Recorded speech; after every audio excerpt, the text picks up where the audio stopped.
कुछ लोग ज्वाइन कर लें तो फिर हम बात शुरू करते हैं। अच्छा ज़ीशान, आप भी काफ़ी दिन के बाद आए हैं। लास्ट हम लोगों ने जो थी ना उसमें डिस्कशन की थी प्री ऑपरेटिव असेसमेंट की। अनफॉर्चुनेटली वो टाइम असल में टाइम कंस्ट्रेंट हो रही है, इस वजह से हम मुकम्मल नहीं कर सके थे। अच्छा, पहले तो सब लोग ये दोबारा से मैं बता रहा हूँ कि ये घबराएं नहीं, ये डॉक्टर ताहिर अकबर ने हम लोगों को डोनेट किया है जूम की एक्सेस, ठीक है। तो आप लोग परेशान हो रहे होंगे कि ताहिर अकबर साहब की आवाज़ कैस को क्या हो गया है। डॉक्टर ताहिर को सबकी तरफ से मैं शुक्रिया अदा करता हूँ कि उन्होंने ये हमें जूम की जो है ना सब्सक्रिप्शन लेके दी है, जो लिमिट वो हमें 40 मिनट्स की करनी पड़ रही थी। तो इसके अंदर ये होगा कि वो टाइम बार्ड नहीं है ये, ठीक है। अच्छा, हम लोगों ने ना प्री ऑपरेटिव असेसमेंट के बारे में बातचीत शुरू की थी। तो उसमें सीवीएस को तकरीबन हम लोगों ने कवर किया था। आप लोगों में से किसी ने सुनी है वो रिकॉर्डिंग, या कार्डियोवैस्कुलर एवैल्यूएशन के बारे में अगर कोई सवाल पूछना चाहता है?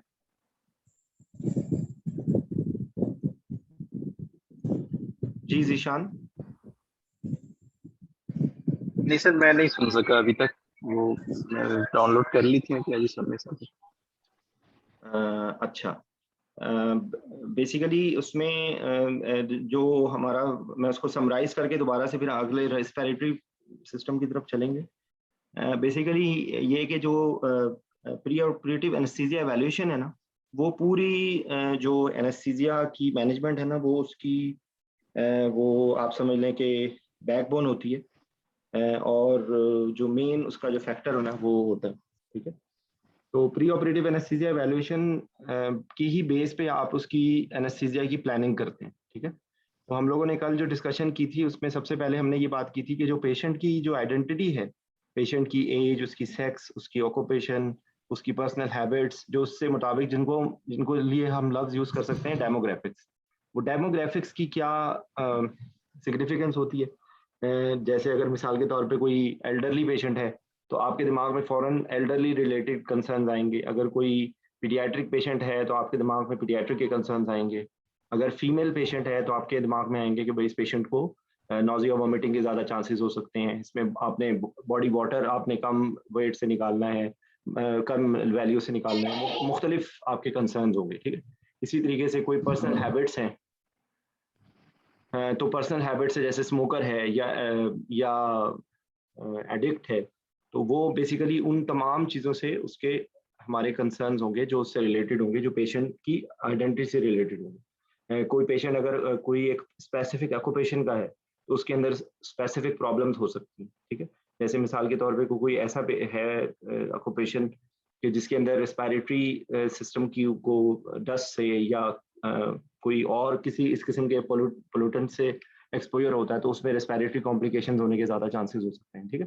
तो यानी कि बेसिकली जो कोई भी एक पेशेंट की आइडेंटिटी होगी उससे आपको कुछ डाटा मिलेगा। उसके बाद हम लोगों ने फोकस किया था कार्डियोवैस्कुलर सिस्टम पे कि कार्डियोवैस्कुलर सिम्टम्स क्या होते हैं, कार्डियोवैस्कुलर साइंस क्या होते हैं, कार्डियोवैस्कुलर सिम्टम्स और साइंस की बेस पे हम किस तरीके से उसको इंटरप्रेट करते हैं कि किस कौन से रिस्क फैक्टर्स हैं। और उन रिस्क फैक्टर्स को के हम लोगों ने नाम डिस्कस किए थे, वो सारे दोबारा मैं नहीं इस वक्त डिस्कस करना चाहता, आप लोग सुन लीजिएगा सारे लोग। और उसके बाद जो है वो हम लोगों ने उसकी इन्वेस्टिगेशंस, वेरियस कार्डियोवैस्कुलर जो इन्वेस्टिगेशंस, जो उसकी इंटरप्रिटेशन किस तरह होती है और किन कंडीशंस में क्या इन्वेस्टिगेशन करवाई जाएगी, और फिर उसके बाद अल्टीमेटली उन इन्वेस्टिगेशन को हम इंटरप्रेट करके क्या रिजल्ट निकालेंगे कि भाई इन्वेस्टिगेशन तो करा ली, इससे हमें क्या इन्फ्रेंस क्या है उसका, क्या what we are getting out of it, ठीक है। तो उसके बाद जो है ना, जो नेक्स्ट सिस्टम है, अनफॉर्चुनेटली जैनब जो है ना जिसने प्रिपेयर किया, वो आई थिंक शायद इस वक्त बिजी है। तो I will try to tell you what I wanted to tell, ठीक है। उसमें बेसिकली ये है कि जो रिस्पिरेटरी सिस्टम है, अगर कोई एक बंदा वॉलंटियर करना चाहे और थोड़ा बहुत जो मेरी हेल्प कर सके थ्योरेटिकली, तो मुझे बताएं कि रिस्पिरेटरी सिम्टम्स आपके दिमाग में क्या क्या आते हैं जो आप एनेस्थीसिया के फोरम पे, रिस्पिरेटरी सिम्टम्स कौन कौन से होते हैं? सर मैं बता सकता हूँ? जी बताइए सर। पेशेंट में present with cough, dyspnea and shortness of breath, and chest pain अगर हो सकता है, नोमिनल वो एक्सटेंसिव हो तो चेस्ट पेन, और ऑन द रेस्पिरेशन ये इन कंप्लेन के साथ प्रेजेंट कर सकता है। कफ, स्पूटम, फीवर हो सकता है? Fever Yes. डेफिनेटली।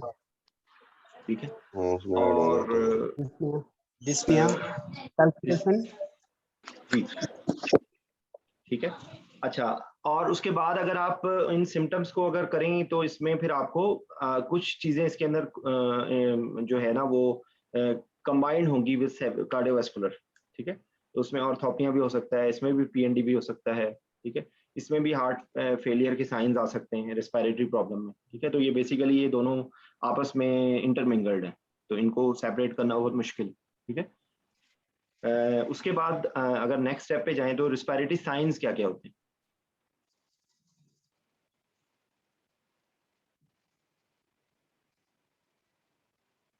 सर हमें सॉरी साइंस। रेस्पिरेटरी सिस्टम में सबसे पहली चीज क्या देखते हैं? सबसे पहली चीज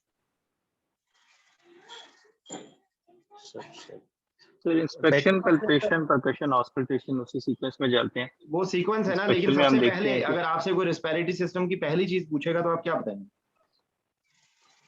respiratory rate. Respiratory rate, Respiratory rate. सबसे पहले रेस्पिरेटरी रेट, ठीक है। फिर उसके बाद रेस्पिरेटरी पैटर्न, ठीक है।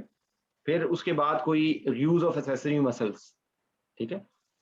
फिर उसके बाद आपके जो दूसरे साइंस आ जाएंगे, साइनोसिस है, क्लबिंग है, ठीक है। फिर वही अगेन है कि सीवी कोई रेज्ड सॉरी सीवी क्या नाम है इसका, जो हार्ट फेलियर क्योंकि एसोसिएटेड हो सकता है रेस्पिरेटरी प्रॉब्लम, तो उसके साइंस, ठीक है।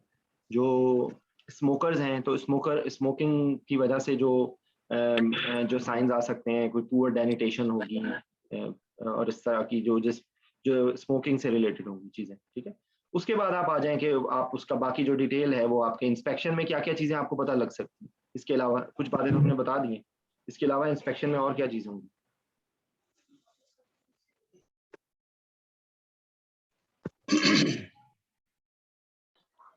So bilateral equal chest movement, फिर कोई चेस्ट की डिफॉर्मिटी है जैसा पिजन चेस्ट या ठीक है।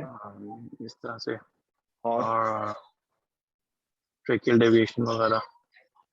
शिप, ठीक है, वेरी गुड। और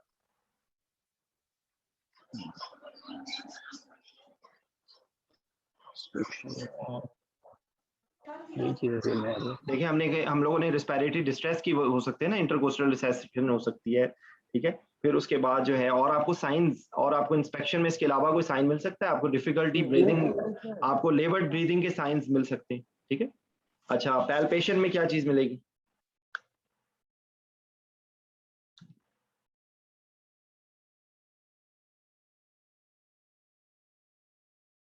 कोई रेस्पिरेटरी सिस्टम का एग्जामिनेशन?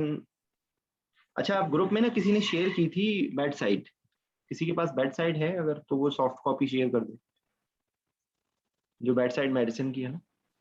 तो एनीवेज उसके अंदर आपकी जो आपकी ये जो होती है ना पैल्पेशन और परकशन को अगर हम कंबाइन कर लें तो उसके अंदर आपको वोकल रेजोनेंस, वोकल फ्रेमेटस, ठीक है, और आप बायलैटरल परकस करते हैं, जो कौन कौन सी डिफरेंट फाइंडिंग्स मिल सकती हैं परकशन में? या रेजोनेंट होगा या डल होगा, ठीक है। रेजोनेंट हाइपर रेजोनेंट जो है वो निमोथोरैक्स में हो सकता है, ठीक है। और जो डल है वो कहीं कोई भी फ्लूइड है, या वो प्लूरल एफ्यूजन है या वो हीमोथोरैक्स है, ठीक है, उसके अंदर वो डल डल मिल सकता है, ठीक है। कंसोलिडेशन में भी डल होगा, कंसोलिडेशन में भी डल हो सकता है, लेकिन वो डिफिकल्ट टू पिक होगा। कॉम बड़ी बड़ी मोटी मोटी चीजों के अंदर आपको इस तरीके से डिफरेंशिएट होगा, ठीक है। उसके बाद आपकी ऑस्कल्टेशन आ गई। ऑस्कल्टेशन के अंदर अच्छा, एक ये बहुत मासूमाना सवाल है, कोई एक बंदा हैंड रेज करे, जो हैंड रेज करेगा उससे नहीं पूछूंगा। Difference between wheezing and रोंकाई?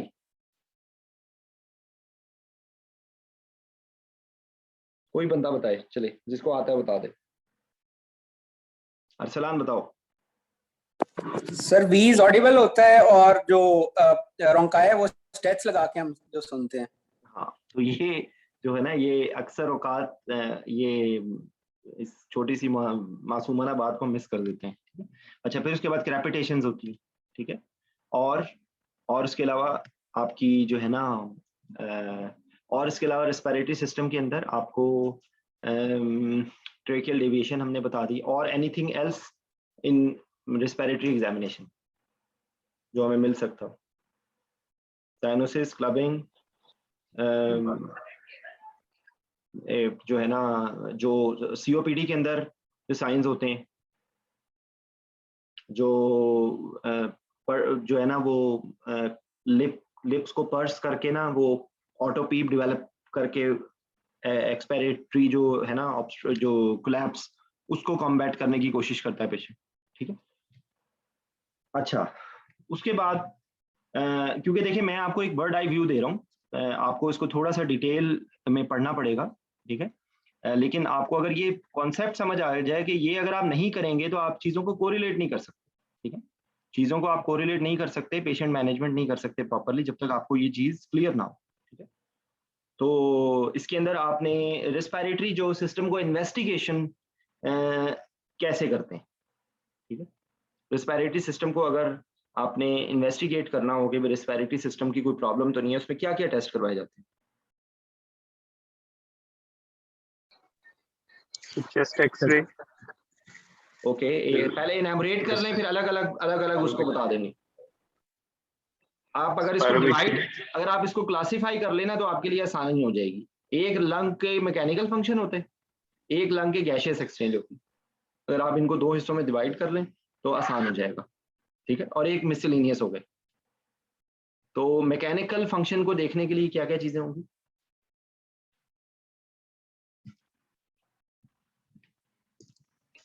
Lung function test, pulmonary function test. जी जी, वो उसको क्या कहते हैं? स्पायरोमेट्री। स्पायरोमेट्री की फॉर्म में होता है और एक फॉर्म में भी होता है, वो क्या होता है? जो बेड साइड किया जाता है।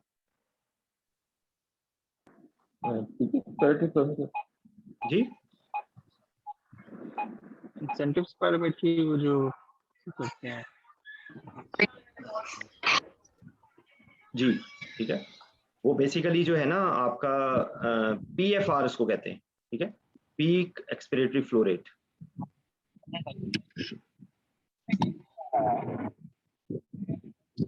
ठीक है। अच्छा, उसके बाद एक और जो मैकेनिकल चीज को देखने के लिए और क्या चीज होगी?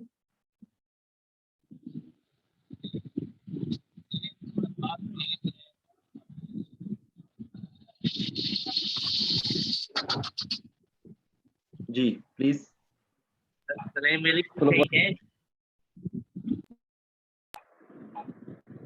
मैकेनिकल फंक्शन को देखने के लिए और कौन सा टेस्ट होगा? Flow volume loop. Flow volume loops, ठीक है। फ्लो वॉल्यूम लूप से आप जो है वो रिस्ट्रिक्टिव वर्सेस ऑब्स्ट्रक्टिव के दरमियान में डिफरेंशिएट कर सकते हैं, ठीक है। इवन जो पल्मोनरी जो स्पायरोमेट्री है लंग वॉल्यूम कैपेसिटीज, उससे आपको पता चलेगा, ठीक है, रिस्ट्रिक्टिव वर्सेस। उसमें जो स्पायरोमेट्री होती है उसमें बेसिकली क्या क्या देखा जाता है स्पायरोमेट्री में?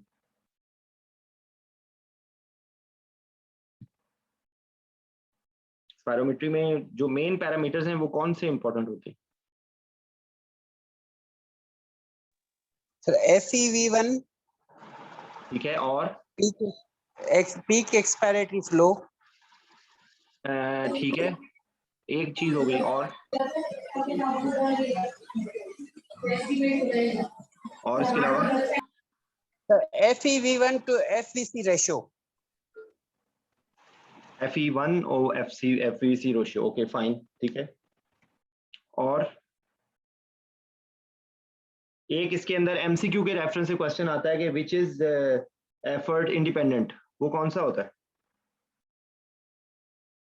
सर ये 25 टू मिड का होता है टू 75% जो होता है expiratory flow, maximum mid expiratory flow rate, ठीक है। अच्छा MMER सही कह रहे हैं। हाँ जी, ठीक है। तो ये एक उसके रेफरेंस से MCQ में आ सकता है। फिर उसके बाद इसी ये जो स्पायरोमेट्री की बेस पे ना हम जो है ना वो जो थोरेसिक एनेस्थीसिया है उसके अंदर भी आप इसी के जरिए आप निकालते हैं FE1 FVC ये उसकी बेस पे आप निकालते हैं, प्रिडिक्टेड FE1 निकालते हैं, ठीक है। तो बेसिकली ये है। और इससे जो फ्लो वॉल्यूम लूप्स होते हैं उससे आपको रिस्ट्रिक्टेड वर्सेस ऑब्स्ट्रक्टिव का भी पता लगता है, extra thoracic versus intra thoracic का भी पता लगता है, ठीक है।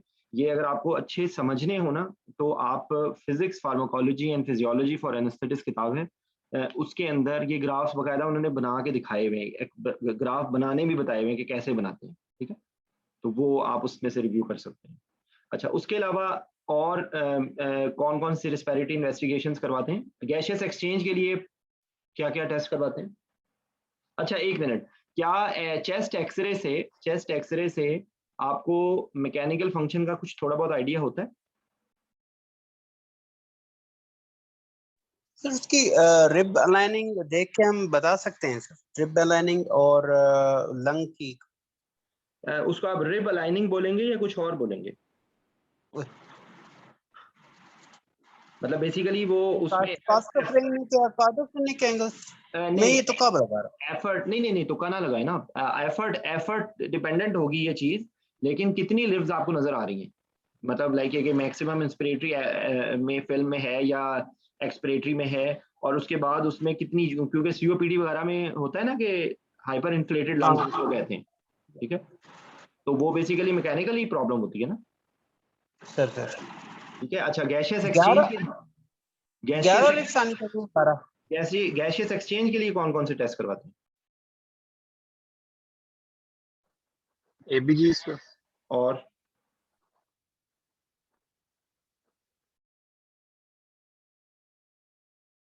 एक डिफ्यूजन कैपेसिटी के लिए टेस्ट होता है, MCQ में के लिए है आप लोगों के लिए, प्रैक्टिकली तो कभी भी नहीं देखा इस चीज को, लेकिन जो MCQs के रेफरेंस से आप लोगों से पूछ सकते हैं। वो जो लंग डिफ्यूजन कैपेसिटी होती है ना, carbon monoxide lung diffusion capacity, उससे गैशियस एक्सचेंज का पता चलता है। और इसके अलावा कोई चीज?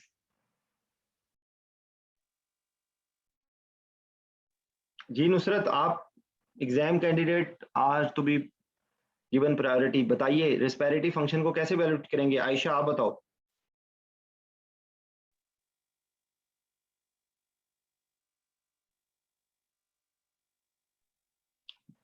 चेस्ट सर एक एक्सरे मैच टेस्ट भी तो करते हैं ना जी, सर, मैच टेस्ट करते हैं जो ये मैच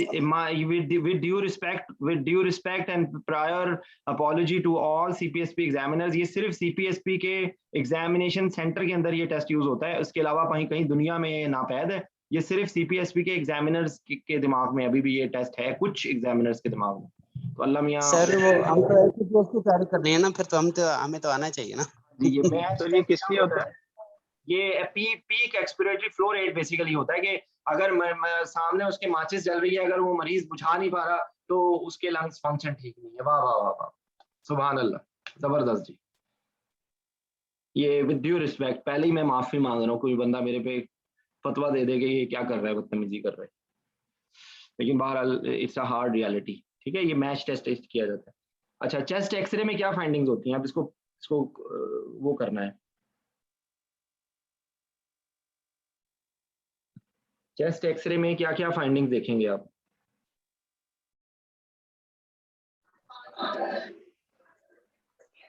सर पहले देखेंगे कि हाइपर इन्फ्लेटेड लंग्स हैं या नॉर्मल हैं, कार्डिक शेडो देखते हैं, लिक्विन नजर आ सकती है, पल्मोनरी एडिमा नजर आ सकता है, इन्फिल्ट्रेट्स कंसोलिडेशन नजर आएगी, ठीक है, न्यूमोथोरैक्स नजर आ सकता है, ठीक है, ट्रेकियल डेविएशन, मीडियस्टाइनल डेविएशन, ठीक है। फाइब्रोसिस, कोई मेटास्टैटिक चीजें, ठीक है। वो तो सही। और इसके अलावा अच्छा, ECG में ECG के अंदर कोई फाइंडिंग्स हो सकती हैं?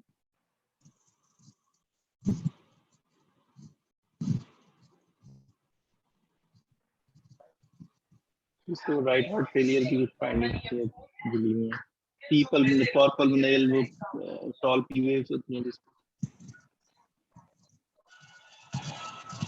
अच्छा, जो होता है ना बेसिकली, आपको ECG में आपको पल्मोनरी एम्बोलिज्म की, एक मिनट प्लीज जरा, अजहर प्लीज आप इसको ही कंटिन्यू करें, मैं एक कॉल रिसीव।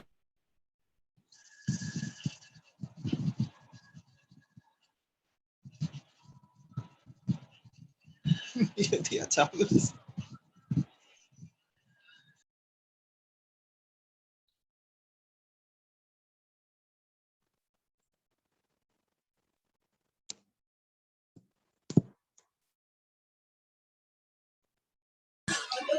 इसमें पी पल्मोनल हो सकता है, आरवी स्ट्रेन हो सकता है इसीलिए। हाँ, और क्या आ सकता है? आरवी स्ट्रेन में पुअर प्रोग्रेशन ऑफ आरवे होगी और दो पी नजर आती है पी पर। डिविजन भी आएगी ना, पी पल्मोनल डेफिनेटली बायफिट पी वेव होगी। वो क्या हो सकता है? गाड़ी टैक्स डिविजन।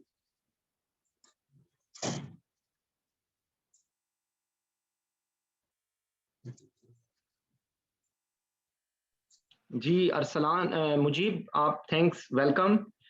आज आपने हमें टाइम दिया है और इसमें आप अपनी पार्टिसिपेशन करें। एक्चुअली जिसने ये टॉपिक प्रिपेयर किया है वो मेरे ख्याल से मेरी इसके साथ कम्युनिकेशन नहीं हो सकी। तो कल हम लोगों ने कार्डियोवास्कुलर सिस्टम की वैल्यूएशन की थी, तो रिस्पिरेटरी सिस्टम की जो वैल्यूएशन है इसके अंदर जितना हम कर सकते हैं हम कर लेंगे, ठीक है, और कुछ जो उसमें एडिशन होगा वो उसमें कर लेंगे। रिस्पिरेटरी सिस्टम से रिलेटेड जो है ना, बेसिकली आपको ये सारी चीजें आपको पता होने, एक्सरे के अंदर फाइंडिंग, ईसीजी के अंदर फाइंडिंग, इसकी इंटरप्रिटेशन, ठीक है, उसके बाद FE1/FVC रेशियो किस में कम होती है किस में ज्यादा होती है, ये आप लोगों को पता है ना। ये एमसीक्यूज में अजहर इस तरह के क्वेश्चंस आते हैं ना? सर बिल्कुल आते हैं। ठीक है। अच्छा, नुसरत कहाँ है? नुसरत की भी आवाज अभी आई थी और गायब हो गई है नुसरत। आयशा, आप कुछ पार्टिसिपेट करना चाहोगी? ये आपसे रिस्पिरेटरी सिस्टम किया टोक्स में स्टेशन आ सकता है, ठीक है। तो अगर टोक्स में स्टेशन में अगर 5 मिनट के अंदर आपको अगर इतनी बातें जितनी हम लोगों ने डिस्कस की है ना, अगर इसमें से आपने 50% भी वहां पे बता दी ना, तो आपका टोक्स का स्टेशन हो जाएगा, क्योंकि उसमें जनरल फिजिकल एग्जामिनेशन में आप देख लेंगे, रिस्पिरेटरी पैटर्न आप देख लेंगे, फिर उसके बाद साइनोसिस देख लेंगे, एनीमिया देख लेंगे, फिर आपने इंस्पेक्शन की, पैल्पेशन की, परकशन की, ऑस्कल्टेशन की, इसी यही एक सीक्वेंस में आपको ये चीज करनी होगी, ठीक है। तो टोक्स के अंदर ये स्टेशन आ सकता है आप लोगों को, ठीक है, जो एग्जाम कैंडिडेट्स हैं उनके लिए। सर इन्वेस्टिगेशन में लंग अल्ट्रासाउंड और सीटी स्कैन भी आएगा?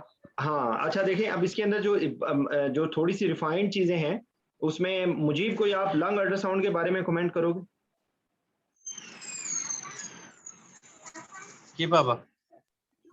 जी, अब लंग अल्ट्रासाउंड न्यू मॉडलिटी है जिससे हम जो है ना बेड साइड पे डायनामिक चीजें देख सकते हैं और उसमें न्यूमोथोरेक्स और रेस्पिरेटरी प्लेउरल एफिशिएंसी रिलेटेड चीजें दी सकती हैं।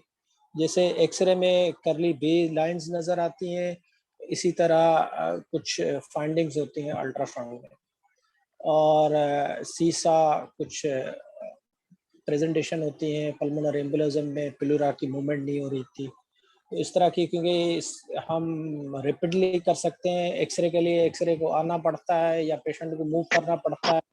अब बेड साइड पे अल्ट्रासाउंड के फाइंडिंग्स और सेंसिटिविटी सुपीरियर है देन एक्सरे, तो एक न्यूअर है जो फाइंडिंग कर सकते हैं। रिसेंटली कोविड में जो है वो इसका कुछ ज़्यादा ही फाइंडिंग्स जो है वो देखी गई हैं, तो इसलिए अल्ट्रासाउंड भी न्यूअर मॉडलिटी है जो रेस्पिरेटरी में फाइंडिंग्स देख सकते हैं।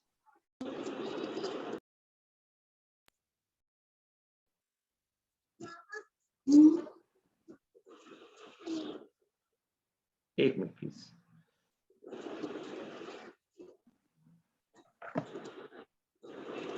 अच्छा, उसके बाद अगर हम इसको अब अगर हम इसको इंटरप्रिटेशन आगे करेंगे, रिस्पिरेटरी कौन कौन से पल्मोनरी रिस्क फैक्टर्स होते हैं? What are various pulmonary risk factors?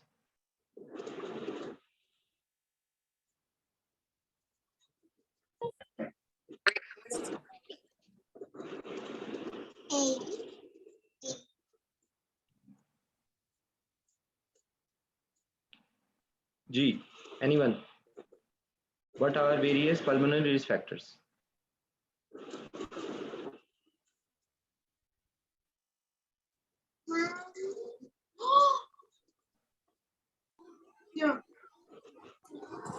इसमें एज हो सकती है, अगर अपर एब्डोमिन की सर्जरी हो, स्मोकर है पेशेंट, प्री एग्जिस्टिंग कोई रेस्पिरेटरी डिजीज है, कोई मस्कुलर डिस्ट्रॉफी है, तो ये सारे रिस्क फैक्टर्स कंसीडर हो सकते हैं। अरसलान, इसमें कोई ऐड करना चाहोगे आप?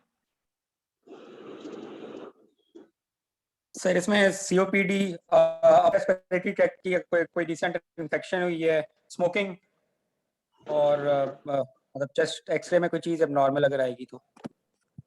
अच्छा, क्या low albumin is a risk factor? Albumin less respiratory than में plasma urea more than 30 जी, ये भी आते हैं रिस्क फैक्टर्स में। बेसिकली देखें इसके अंदर जो होते हैं ना, आप इसको डिवाइड कर लेंगे अगेन कि इसके अंदर कुछ ऐसे होंगे जो सर्जरी रिलेटेड फैक्टर्स हैं, which is basically in risk factors का मतलब ये है कि वो जिनकी वजह से पोस्ट ऑपरेटिव पल्मोनरी कॉम्प्लिकेशंस होने के ज़्यादा चांसेस हैं, ठीक है। ये इसका कॉन्सेप्ट है।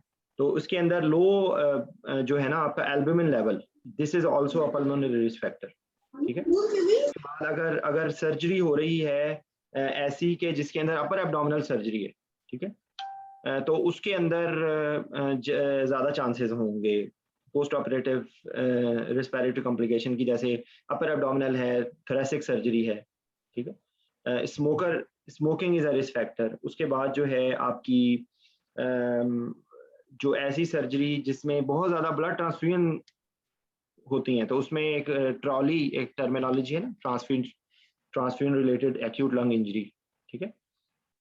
अगर कोई एग्जिस्टिंग जो सीओपीडी है या कोई और है कंडीशन ऐसी, तो आपको बेसिकली पल्मोनरी ये हिस्ट्री, ये अब हम इसको अगर कोरिलेट करें तो हिस्ट्री, एग्जामिनेशन और इन्वेस्टिगेशंस की बेस पे आपने पेशेंट को चॉक आउट करना होगा कि भाई इस पेशेंट के अंदर कितने रिस्क फैक्टर्स हैं कि इसके अंदर पल्मोनरी कॉम्प्लिकेशंस हो सकती हैं या नहीं, ठीक है। तो अब आप इसको जो अभी हम लोगों ने सारी डिस्कशन की है, अगर उसको समरी करके जो ऑब्जेक्टिवली निकालेंगे ना, वो ये होगा कि अगर एक स्मोकर है तो आपके दिमाग में आ जाएगा कि इसके अंदर रिएक्टिव एयरवे होगा, इसमें ब्रोंकोस्पैज्म होने के ज़्यादा चांसेस होंगे। एक सीओपीडी का पेशेंट है, अच्छा इसी में ही अगर हम प्री ऑपरेटिव असेसमेंट के अंदर ही हम इसको ये देख लें कि सीओपीडी के जो पेशेंट होता है ना, उसके अंदर हमारा टारगेट ये होता है कि हम इस पेशेंट को ऑप्टिमाइज करें, ठीक है। तो कोई बंदा बताना पसंद करेगा कि सीओपीडी के पेशेंट को प्री ऑपरेटिवली किस तरह हम ऑप्टिमाइज कर सकते हैं? क्या क्या हमारे पास मैनुअल्स होंगे जिनसे हम ऑप्टिमाइज कर सकते हैं? सर स्मोकिंग बंद करवाएंगे और इसके अलावा एंटीबायोटिक्स देंगे अगर हमें इन्फेक्शन के साइंस नजर आ रहे हैं, और स्टीरॉइड्स देंगे 5 to 7 डेज तक, और नेबुलाइजेशन करवाएंगे, ठीक है। और सर इसके अलावा बातें रह गई हैं। डीप ब्रीदिंग एक्सरसाइज और पोस्टरल ड्रेनेज और फिजियोथेरेपी स्टार्ट करवा देंगे। इंसेंटिव स्पायरोमेट्री, ठीक है, incentive spirometry, deep breathing exercises और पोजिशनल ड्रेनेज, ठीक है। अगर कोई प्लूरल फ्यूजन है तो आप उसको ड्रेन कराएंगे, एंटीबायोटिक देंगे। और एक और चीज इसके अंदर एडिशनल होगी, वो ये होगी कि अगर सीओपीडी की वजह से उसको कॉर पल्मोनल है, उसको हार्ट फेलियर है, तो हम हार्ट फेलियर को हम ट्रीट करेंगे, ठीक है। तो ये भी एक्चुअली प्री ऑपरेटिव असेसमेंट का हिस्सा है कि आप ये देखें कि भाई इसके अंदर कितनी रिवर्सिबिलिटी के एलिमेंट है। आपने पिक किया कि भाई इसको इस वक्त एक रेस्पिरेटरी सिम्टम था और अब उसके अंदर एक्टिव इसमें वीजिंग आ रही है, तो आपके दिमाग में आएगा कि भाई हम इसको ये कर सकते हैं, कि इसको थोड़ा सा ऑप्टिमाइज कर सकते हैं, ठीक है। तो ये प्री ऑपरेटिव असेसमेंट। जी अरसलान। सर ये जो हम मेट्स चेक करते हैं पेशेंट्स के, ये सिर्फ कार्डियक के लिए होता है या रेस्पिरेटरी का भी इससे कोई ताल्लुक है? देखो कार्डियो, ये बेसिकली दोनों कंबाइंड है ना, इसको कहते हैं कार्डियो पल्मोनरी रिजर्व, ठीक है। कि इसके अंदर कितना कार्डियो पल्मोनरी रिजर्व है, तो ये दोनों चीजें आपस में कोरिलेटेड है, ठीक है।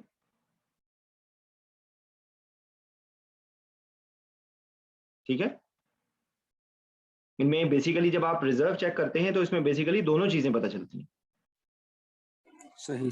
बेसिकली आप देखते हो कि फंक्शनल कैपेसिटी कितनी है उसकी और फिटनेस कैसी है।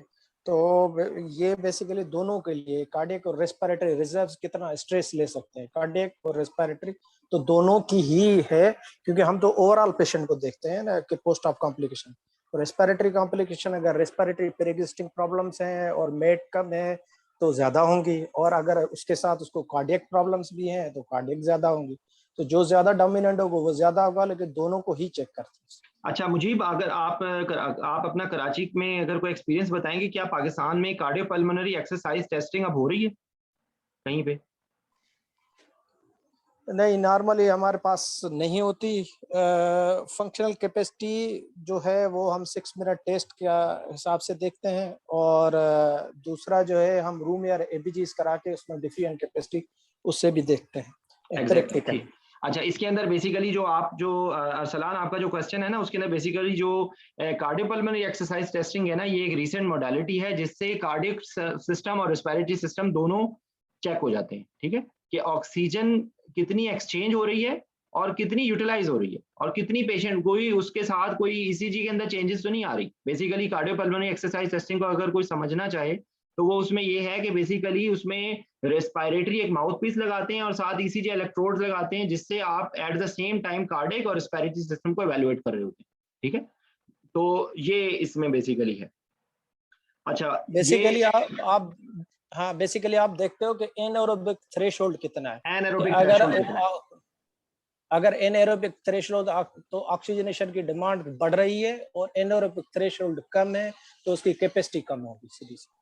जी, ये कल हम लोगों ने जो सीवीएस में की थी ना बात, हम लोगों ने उसमें यही बात की थी कि बेसिकली अगर ऑक्सीजन जितनी यूज हो रही है और उतनी CO2 बढ़ रही है, अगर एक ऐसा लेवल आ जाए कि ऑक्सीजन कम यूज हो रही है और CO2 ज्यादा बननी शुरू हो गई, तो उसका मतलब है कहीं और से एडिशनल चीज आ रही है, दैट इज एनारोबिक। ठीक है, तो उसको ग्राफ में प्लॉट करते हैं और उससे जो टर्मिनोलॉजी निकलती है उसको एनारोबिक थ्रेशोल्ड कहते हैं। और मैक्सिमम ऑक्सीजन यूटिलाइजेशन है वो बेसिकली जो हम 4 मैट्स कहते हैं, वो 14 ml पर केजी जो है ना वो होता है। वन मैट इज 3.5 ml पर केजी पर मिनट। ठीक है, तो बेसिकली ये इसका कॉन्सेप्ट है। तो आपको कार्डियोपल्मोनरी एक्सरसाइज टेस्टिंग का आपको मैं आर्टिकल है उसमें फोल्डर में, आप उसको पढ़ लीजिएगा। अच्छा, अगर हम दोनों बातों को कल जिस तरह हम लोगों ने किया था कि सीवीएस में एंड पे हम लोगों ने को कोरिलेट इस तरह किया था कि अगर एक पेशेंट है जिसको रेस्पिरेटरी प्रॉब्लम्स है, तो अब अगर आपको पता लगा कि भाई इस पेशेंट के अंदर ब्रोंकोस्पेज्म है, या इसके अंदर कोई एलर्जी है, या इसके अंदर कोई हार्ट फेलियर है साथ, तो रेस्पिरेटरी कंपोनेंट के लिए आप क्या, आपके दिमाग में आएगा क्या कुछ आप करना चाहेंगे? एक पेशेंट है जिसको रेस्पिरेटरी प्रॉब्लम्स हैं, तो आपको क्या क्या अपने एनेस्थीसिया के अंदर ऐसी मॉडिफाई करेंगे? ये जवाब आयशा, आप आयशा बिल्कुल खामोश हो, Why are you not responding? आप जवाब दो इसका, शाबाश। रेस्पिरेटरी जो है प्रॉब्लम्स, उसके अंदर जीए के कंडक्ट के अंदर आपको क्या क्या चीजों का ख्याल रखना होगा? शाबाश। सर वो क्वेश्चन मैंने नहीं सुना, मेरे पास शोर शराबा बहुत था इसलिए मैं अनम्यूट नहीं कर रही। अच्छा चले, okay, no problem. Anyone, Arsalan आप बताना चाहोगे?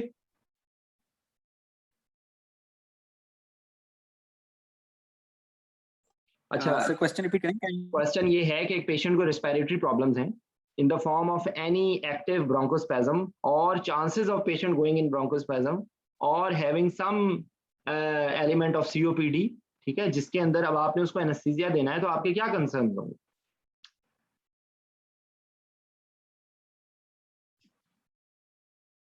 ये हमने जो सारी कहानी सुनाई है, हमने रिस्क फैक्टर्स निकाल लिए, हमने हिस्ट्री में देख लिया, हमने एग्जामिनेशन कर लिया, हमने इन्वेस्टिगेशन कर लिया, अब प्रैक्टिकली तो उसको करना होगा ना। तो देखो जो जो चीजें मैं आपको समराइज कर देता हूँ, क्योंकि टाइम थोड़ा है, 10 मिनट मजीद हम करेंगे, नमाज का टाइम होने वाला है। तो इसमें बेसिकली मैं ये बताना चाहूंगा कि आपको दिमाग में अब ये बातें आनी चाहिए कि पहले तो कोशिश ये करें कि जहां पर रीजनल एनेस्थीसिया यूज हो सकता है वहां पे आप रीजनल एनेस्थीसिया यूज करें, ताकि आपकी एयरवे की मैनिपुलेशन करने की जरूरत ना पड़े। पहली बात ये होगी। ठीक है, अच्छा, इसमें एक्सेप्शन क्या है? इसमें एक्सेप्शन वो है कि अगर आप अपर लिम्ब की सर्जरी है जिसके अंदर आप ब्रेकियल प्लेक्सिस ब्लॉक लगा सकते हैं, तो ब्रेकियल प्लेक्सिस ब्लॉक में एक नाइटमेयर होगा एनेस्थेटिस्ट के लिए कि अगर वो पेशेंट जो है वो उसकी जो टोन है वो रेसेसरी मसल्स पे डिपेंडेंट है और डायफ्राम पे वो डिपेंडेंट है, और अब वो आपने डायफ्राम को ब्लॉक कर दिया। ठीक है, तो उसके अंदर आप पेशेंट को रेस्पिरेटरी फेलियर हो सकता है। ठीक है। तो उस पेशेंट के अंदर आपने अवॉइड करना है, या आप उसके अंदर कॉशियसली देंगे, फर्स्ट चॉइस नहीं होगा वो, या आप ये कह लें कि आपको रिस्क वर्सेस बेनिफिट देखना होगा कि भाई इस सिनेरियो के अंदर which is better, either giving GA is better और giving brachial plexus block is better. तो आप उसमें कोशिश करें कि फ्रेनिक लव की स्पेयरिंग करें, ऐसी टेक्निक यूज करें, ऐसा ब्लॉक, फॉर एग्जांपल आप एक्सिलरी ब्लॉक लगाने की कोशिश करें, आप इंफ्राक्लेविकुलर अप्रोच से लगाने की कोशिश करें कि जिसके अंदर आपका जो है वो जो है ना वो फ्रेनिक नर्व की ब्लॉक की इन्वॉल्वमेंट ना हो, लेकिन स्टिल इंफ्राक्लेविकुलर ब्लॉक में भी न्यूमोथोरिक्स हो सकता है, ठीक है। तो आपने basically pneumothorax plus phrenic nerve, दो बातों को आपने दिमाग में रखना है। अच्छा, उसके बाद आपके आ गया स्पाइनल या एपिड्यूरल। तो स्पाइनल और एपिड्यूरल के अंदर भी यही बात होगी कि आपने ऐसा ब्लॉक को लगाना है कि अपेरेंटली तो देखो बेहतर होगा ना कि आपने उसमें एयरवे की कोई करने की जरूरत ही नहीं पेश आ रही, लेकिन still same concern should be there कि आप कोशिश ये करें कि आपकी वो चीजें इन्वॉल्व ना हो कि जिससे अपर लेवल आए, कि जिसके अंदर जो उसके जो थ्रेसिक जो उसके इंटरकोस्टल मसल्स हैं वो इन्वॉल्वमेंट हो, तो उससे उसकी रिस्पिरेटरी प्रॉब्लम हो सकती है, ठीक है। पहली बात होगी। दूसरी बात ये, अच्छा जैनब आप उसको फोकस कर लो, अभी आप जैनब ने हमें ज्वाइन कर लिया है, आप इसमें एंड पे जो रेस्पिरेटरी सिस्टम के बारे में आप कुछ जो आपने प्रिपेयर किया था वो आप कुछ बता देना, ठीक है। अच्छा, दूसरी चीज ये है कि अब आपने मिसाल के तौर पे अगर आपने जनरल एनेस्थीसिया दिया, ठीक है, तो अच्छा हाँ सॉरी, इसी में ही जो रीजनल एनेस्थीसिया भी आप यूज कर रहे हैं, तो आप उसमें कोशिश करें कि आप ऐसा उसके अंदर एडजंक्ट ना दें कि जिससे प्रोलॉन्ग रेस्पिरेटरी डिप्रेशन हो सकता है। जैसे आप मॉर्फिन को आप कंसीडर कर सकते हैं in patients with having some respiratory problem, not contraindicated. Again बात ये है कि आपने ये ध्यान में रखना है कि आपने पूरे सिनेरियो को इंटरप्रेट करके करना है, ये आपके दिमाग के अंदर होना चाहिए, आपके कंसर्न होना चाहिए कि भाई एक ऐसे पेशेंट में आप मॉर्फिन के बजाय आप ऐसा फेंटेनिल यूज कर लें या आप कोई और ऐसी मेडिसिन यूज कर लें जो प्रोलॉन्ग रेस्पिरेटरी डिप्रेशन ना करे, ठीक है। अच्छा, अब आ जाए आप उसकी जो है ना प्री मेडिकेशन में। तो प्री मेडिकेशन में कोई ऐसी मेडिकेशन है जो आप नहीं देना चाहेंगे? अच्छा सॉरी, एक चीज और मैं ऐड कर दूं स्पाइनल में, अगर पेशेंट को एक्टिव कफ है और वो सीधा नहीं लेट सकता तो that would be also contraindication for के पेशेंट, क्योंकि स्पाइनल लगाया आप कंटिन्यूअस कफ कर रहा है। दूसरा, अगर आप हायर ब्लॉक आपको नीडेड है स्पाइनल में तो वो इंटरकास्टल मसल्स को ब्लॉक कर सकता है और वो भी आपकी रेस्पिरेटरी कंप्रोमाइज हो सकता है। तो हमने वो दोनों भी चीजें देखनी है, that would be relative contraindication. बिल्कुल ठीक है, बिल्कुल ठीक है। इसी के अंदर ही ना अगर कोई ऐसी सर्जरी हो रही है जिसमें पेशेंट को फ्लैट लेटना है, वो कोई भी हो सकती है, वो कॉन्शियस सेडेशन के अंदर आई की सर्जरी हो सकती है, तो उसके अंदर आप नहीं करवा सकते उस पेशेंट को अदर देन, यानी कि रीजनल एनेस्थीसिया में आप नहीं करवा सकते, क्योंकि patient will not be able to lie flat on the bed, ठीक है।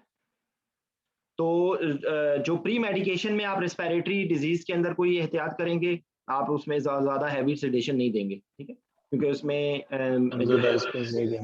जी आप कॉशियसली देंगे। It's not contraindicated but you have to be cautious in the mind. अगर आपके एग्जाम के अंदर कोई एमसीक्यू के अंदर कोई सिनेरियो हो तो आप उसमें देखेंगे कि कौन सी चीज, तो अगर कोई और आपको चीज नजर नहीं आ रही तो आप ये आपको ये आंसर होगा, ठीक है। तो ये बेसिकली ये इस तरीके से है, ठीक है। अच्छा, उसके बाद ये कि इस पेशेंट में अगर पेशेंट स्टीरॉइड्स पे है तो आपको स्ट्रेस डोज स्टीरॉइड की आपने रिप्लेसमेंट, जो सुबह मैंने क्वेश्चन भेजा था और अल्हम्दुलिल्लाह कोई भी जवाब नहीं देता, क्योंकि आप लोगों से रिलेटेड थोड़ी है, तो कोई और परियों की कहानी होती है, इसलिए कोई भी जवाब देना पसंद नहीं करता, लेकिन आप लोग जवाब देंगे तो आपका ही फायदा होगा, ठीक है। मैं तो डेली ढीठ बन के फिर क्वेश्चन भेज देता हूँ, लेकिन फायदा कोई भी नहीं होता, ठीक है। एनीवेज, बहरहाल ये कि क्वेश्चंस का आंसर दिया करें। स्ट्रेस डोज आपको हो सकता है स्टीरॉइड्स की रिप्लेसमेंट की जरूरत पड़े अगर पेशेंट क्रॉनिकली स्टीरॉइड्स पे, ठीक है। अच्छा, अगर पेशेंट और कौन सी मेडिसिन पे हो सकते हैं रेस्पिरेटरी डिजीज के। अच्छा, हम लोगों ने sorry, I am really sorry, ये हम लोगों ने सारी डिस्कशन में मेडिसिन का जिक्र ही नहीं किया, आई अपोलोजाइज। ये मेडिसिन इसके अंदर चले अभी कर लेते हैं। What are the medications for bronchodilatation? कौन सी मेडिकेशंस यूज होती हैं? Anyone? Sir, short acting bronchodilators like albuterol and ipratropium bromide. ठीक है, और इसके अलावा ये जो मोंटिलो कास्ट होते हैं वो लिकोट्राइल। अगर आप इसको ब्रॉडली डिवाइड करें ना, तो एक एक्यूट मैनेजमेंट है और एक उसकी मेंटेनेंस है, ठीक है। तो एक्यूट मैनेजमेंट के अंदर आपके ब्रोंकोडायलेटर्स होंगे, ठीक है, और जो क्रॉनिक जो उसकी जो मेंटेनेंस होगी उसके अंदर आपके स्टीरॉइड्स भी हैं, उसके अंदर आपकी ये ल्यूकोट्राइन एंटागोनिस्ट है, उसके बाद आपके मास्ट सेल स्टेबलाइजर्स हैं, क्रोमोलिन जो होता है, ठीक है, सोडियम क्रोमोलिन समथिंग, ठीक है, और उसके बाद एंटीहिस्टामिन्स भी दी जाती हैं, दो directly not in the first line management, लेकिन बहरहाल वो भी उसमें शामिल होती है, ठीक है। तो जो अगर आपको ये दिमाग में होना चाहिए कि अगर पेशेंट स्टीरॉइड्स हैं तो आपको स्टीरॉइड की रिप्लेसमेंट की जरूरत पड़ सकती है, अगर बीटा 2 एगोनिस्ट पे है तो क्या क्या आप एंटिसिपेट कर सकते हैं प्रॉब्लम?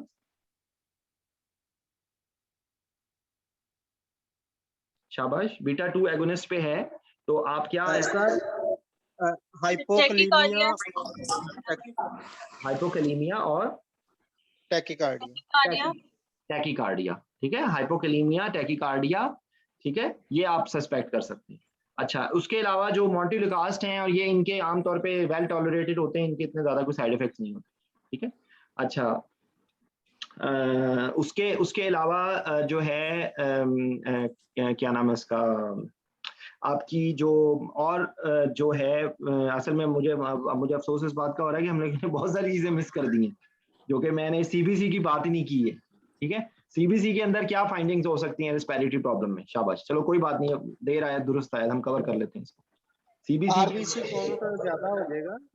वेरी गुड, पोली बोलते हैं उसको, पॉलीसाइथीमिया, पॉलीसाइथीमिया है, और नंबर 1, नंबर 2 WBC काउंट ज्यादा हो सकता है, ठीक है, और अगर उसके अंदर अगर जो एलर्जी का कंपोनेंट है तो उसके अंदर इओसिनोफिल काउंट ज्यादा हो सकता है, ठीक है, ठीक है, और इलेक्ट्रोलाइट्स में हाइपोकलीमिया हो सकता है, ठीक है। उसके बाद जो है अगर वो हार्ट फेलियर का ट्रीटमेंट ले रहा है तो उसके रिलेटेड उसके साइड इफेक्ट्स हो सकते हैं, ठीक है। एंटीबायोटिक्स जो हैं वो मोटी मोटी एंटीबायोटिक्स के बारे में आपको 2-3 बातें पता होनी चाहिए। लोअर आरटीआई के लिए आमतौर पे कौन कौन सी एंटीबायोटिक्स यूज होती हैं? लोअर रिस्पिरेटरी ट्रैक इन्फेक्शन, क्यूनोलोन्स देते हैं। वेरी गुड, तो क्यूनोलोन्स का QT इंटरवल प्रोलॉन्ग, ठीक है, बिल्कुल। अच्छा, और मैक्रोलाइड्स जो है वो भी क्यूटी प्रोलॉन्गेशन करवाते हैं, एजिथ्रोमाइसिन, मैक्रोलाइड्स, एजिथ्रोमाइसिन, मैक्रोलाइड्स भी करते हैं, ठीक है। अच्छा, उसके बाद आपकी पेनिसिलिन है या जो सेफलोस्पोरिन्स है ना, उनसे एलर्जी होने के चांसेस हो सकते हैं, तो आपके ये भी एक आपके कंसिडरेशन आपके दिमाग में होनी चाहिए बात, एंटीबायोटिक से रिलेटेड, ठीक है। उसके बाद एबीजी सर भी करवानी है हमने। एबीजीज की डिस्कशन हम कर चुके हैं, एबीजीज की हम डिस्कशन कर चुके हैं।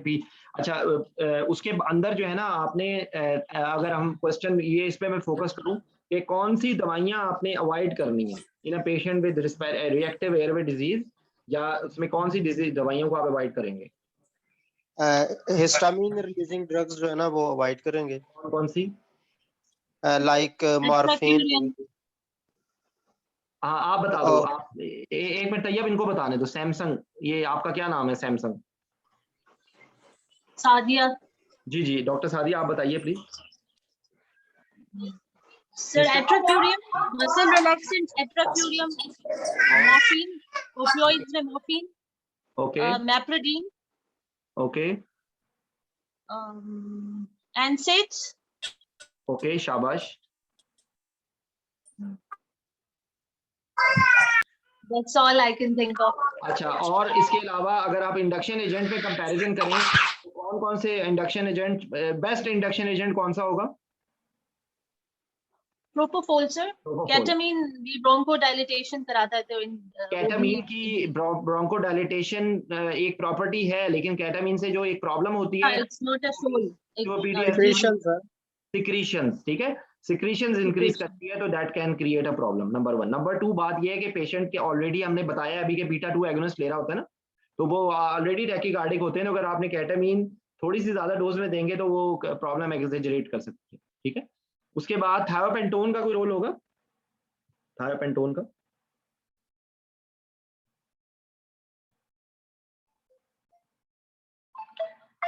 एक्सक्यूज मी, थायोपेंटोन के बारे में मुझे थोड़ी देर, 1 मिनट के लिए आप टेक ओवर करें प्लीज, थायोपेंटोन के बारे में बात करें।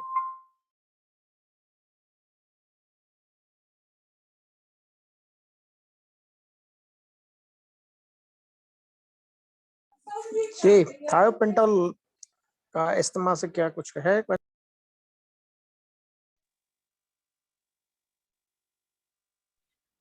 अवॉइड करेंगे सर थायोपेंटोन की क्या वजह होती है? थायोपेंटोन वर्सेस प्रोपोफोल क्या क्यों थायोपेंटोन नहीं यूज करेंगे?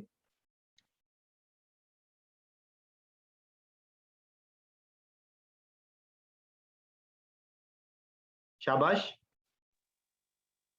जो थायोपेंटोन होता है ना वो एयरवे रिफ्लेक्सेस को ब्लंट नहीं करता, ठीक है। केटामीन में भी एयरवे रिफ्लेक्सेस को ब्लंट नहीं करता, तो एयरवे मैनिपुलेशन की वजह से ब्रोंकोस्पैज्म वगैरह होने के चांसेस होते हैं, जबकि प्रोपोफोल में ये नहीं होता, ठीक है। तो ये इसके लिए इंपॉर्टेंट बात है। हिस्टामिन रिलीजिंग ड्रग्स की हमने बात कर ली, ठीक है। अच्छा, उसके बाद जो है जी जैनब, आप कुछ ऐड करना चाहोगी प्लीज? आपने इस बारे में जो बताना था वो प्लीज शेयर करो।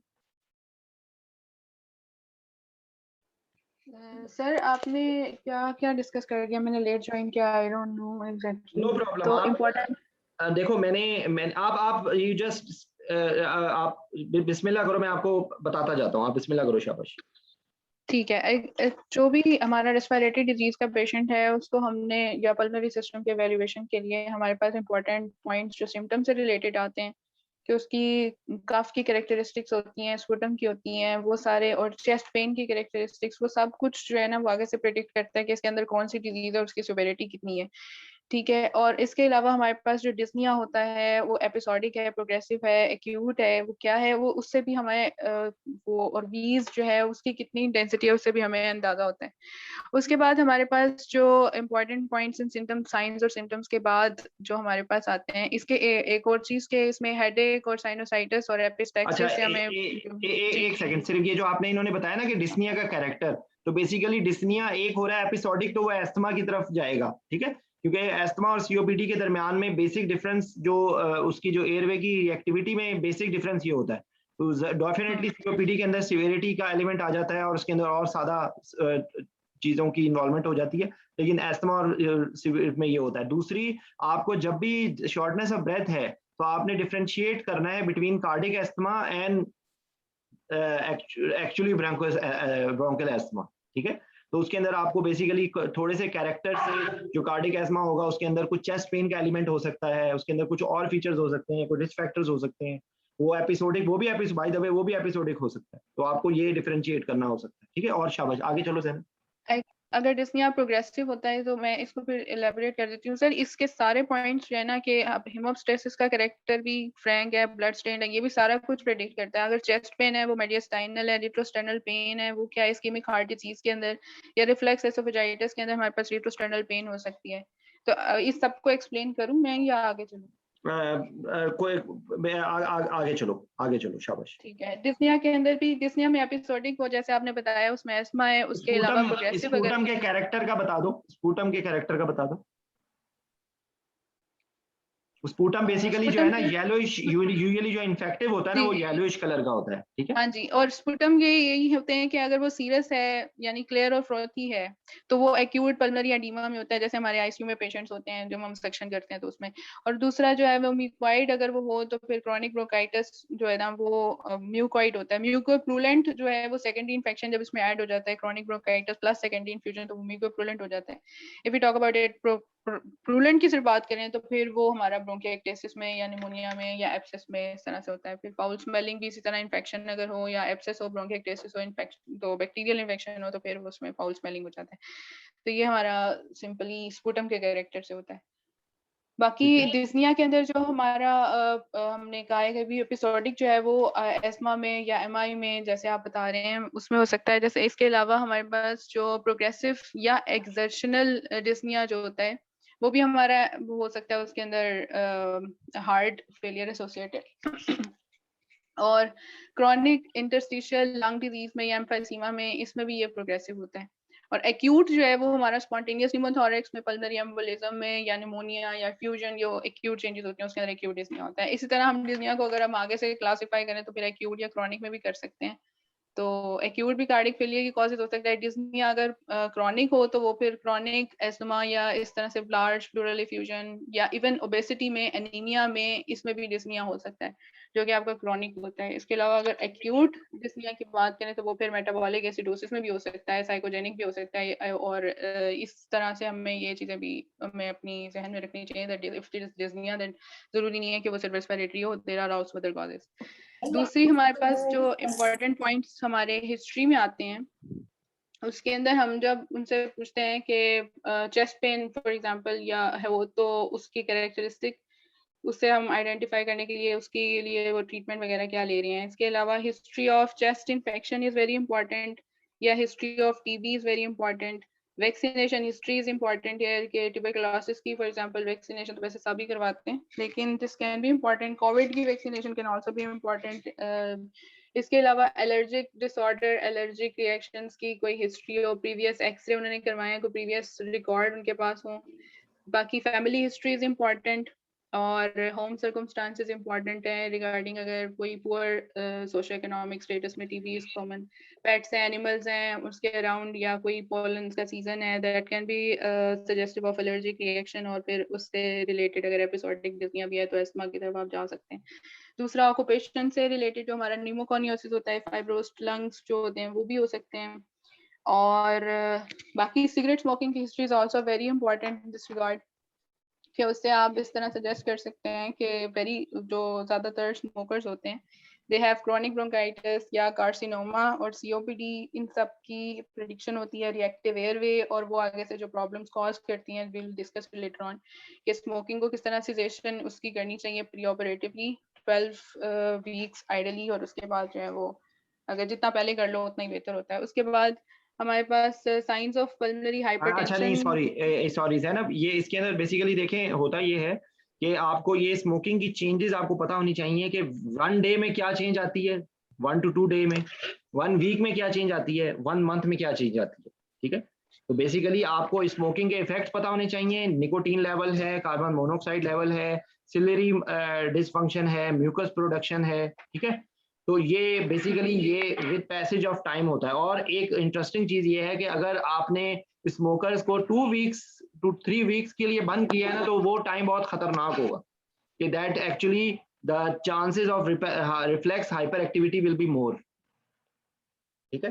तो स्मोकिंग को हम ऐसा करते हैं, मेरी बात सुनिए, अब आपके पास 2 ऑप्शंस हैं। एक मैं अब नमाज पढ़ने जाना है मैंने, 2 ऑप्शंस हैं। एक तो ये कि मैं हम लोग 11 o'clock पे दोबारा मैंने इरादा मेरा ये था ये वाइवा, क्योंकि मेरे लिए थोड़ा सा ये टाइम मैनेज करना मुश्किल हो रहा है क्योंकि वाइवा के कैंडिडेट्स हैं, इसलिए सेपरेट थोड़ा सा उनको थोड़ा सा प्रायोरिटी देके करना पड़ता है। एक ऑप्शन ये है कि कल हम इसको कंटिन्यू कर सकते हैं यहीं से आगे, एक ऑप्शन ये है कि 11 बजे हम दोबारा से इसको यहीं से आगे कंटिन्यू करते हैं, और कुछ सिनेरियोज में मैं पूछ लूंगा, ठीक है। 11 बजे करते हैं। ठीक है, तो okay, I will send the link eight 11 o'clock। Thank you very much everybody.